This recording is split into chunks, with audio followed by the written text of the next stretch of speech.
കുറച്ച് ദിവസമായിട്ട് റിപ്പീറ്റ് ആയിട്ട് കേട്ടുകൊണ്ടിരിക്കുകയാണ് കസാമൂന്നും കസാമൂവിലെ ബീഫ് മദ്ഹൂത്തെന്നും. എന്തായാലും വെള്ളിയാഴ്ച ഇവിടെ പുറത്ത് പോയി കഴിക്കാൻ തീരുമാനിച്ചു. എന്നാൽ കസാമൂവിലെ ബീഫ് മദ്ഹൂത്ത് തന്നെ ട്രൈ ചെയ്യാമെന്ന് പറഞ്ഞ് നമ്മൾ അങ്ങോട്ട് എത്തിയിട്ടുണ്ട്. ചെന്ന് കയറിയപ്പോൾ ഞാൻ വിചാരിച്ചു സ്പേഷ്യസ് ആണ്, പക്ഷേ പ്രൈവസി ഇല്ലല്ലോ എന്ന്. നോക്കുമ്പോൾ എന്താ അപ്പുറത്ത് ഫാമിലി സെഷൻ ഉണ്ട്.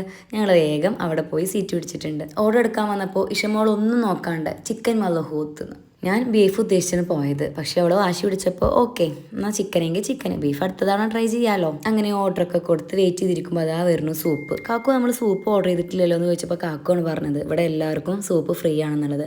ഫ്രീ ആണെന്ന് വെച്ചാൽ ലോക്കൽ സൂപ്പ് ഒന്നുമല്ല കേട്ടോ, നല്ല ടേസ്റ്റ് ഉണ്ടായിരുന്നു. സത്യം പറഞ്ഞാൽ I M fond of soup. അങ്ങനെ ഇതാ നമ്മുടെ ചിക്കൻ മദ്ഹൂത്ത് എത്തിയിട്ടുണ്ട്. കാക്കു സെർവ് ചെയ്യാൻ തുടങ്ങിയിട്ടുണ്ട്. അത്യാവശ്യം നല്ല ക്വാണ്ടിറ്റി ഉണ്ട് കേട്ടോ. നമ്മൾ ഓർഡർ ചെയ്തപ്പോൾ ഇത്രയൊന്നും വിചാരിച്ചിട്ടുണ്ടായിരുന്നില്ല എത്ര റൈസ് ഉണ്ടാവുന്നു. ഞാൻ വീഡിയോ എടുത്തുകൊണ്ടിരിക്കുമ്പോൾ തന്നെ ഒരു കഴിക്കാൻ തുടങ്ങിയിട്ടുണ്ട് കേട്ടോ. അപ്പോൾ ഞാൻ അവരോടൊക്കെ ടേസ്റ്റ് ഉണ്ടോ എന്നൊക്കെ ചോദിച്ച് ഒരൊക്കെ ഗ്രീൻ സിഗ്നൽ തന്നിട്ടാണ് ഞാൻ കഴിക്കാൻ തുടങ്ങുന്നത്.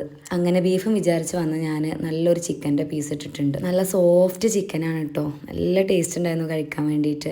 ഞാൻ പൊതുവേ ചിക്കൻ പീസുകളൊക്കെ കൂടുതൽ കഴിക്കുക, റൈസ് വളരെ കുറച്ചേ കഴിക്കുള്ളൂ. ആ ഒരു ശീലത്തിൻ്റെ പുറത്ത് കുറച്ച് റൈസേ ഞാൻ ആദ്യം ഇട്ടുള്ളൂ, പക്ഷേ പിന്നെ ഞാനിട്ട റൈസിന് കണക്കില്ല എന്നുള്ളത്. ഇവർ റൈസിൻ്റെ പുറത്ത് കുറേ സവാള കൊടുത്തിട്ടുണ്ട് കേട്ടോ. അപ്പോൾ ഞാനൊന്ന് ഒരു പീസ് സവാളയും ഒരു പീസ് ചിക്കനും കുറച്ച് റൈസും കുറച്ച് മയോണൈസും കൂട്ടി അങ്ങ് കഴിച്ചപ്പോഴില്ലേ, എൻ്റെ സാറേ എന്ന് പറഞ്ഞ പോലെയാണ്. നല്ല ടേസ്റ്റാണ് കേട്ടോ. നമ്മളിൽ ഇട്ടുകൊണ്ടിരിക്കും റൈസ്. അതൊരു ഭയങ്കര സോഫ്റ്റ് ആയിട്ട് മടുക്കാത്തൊരു തരം റൈസ്. നമ്മുടെ വയറ് നിറയും, വയറിന് ആവശ്യം ഉണ്ടാവില്ല, പക്ഷെ നാവിന് ആവശ്യം വരും. ആ ഒരു ടൈപ്പ് കേട്ടോ.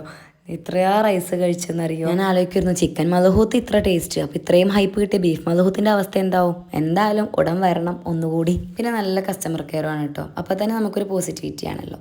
അപ്പോൾ എന്തായാലും ഉടൻ അടുത്ത ഇവിടുത്തെ ഡിഷ് ട്രൈ ചെയ്യാൻ വരണമെന്ന് ഉറച്ച തീരുമാനത്തിലാണ് ഞാനും കാക്കും തിരിച്ചു പോന്നിട്ടുള്ളത്. കടയുടെ പേര് മറക്കണ്ട, കസാമോ. ലൊക്കേഷൻ മണ്ണാർക്കാട് കുന്തിപ്പുഴ.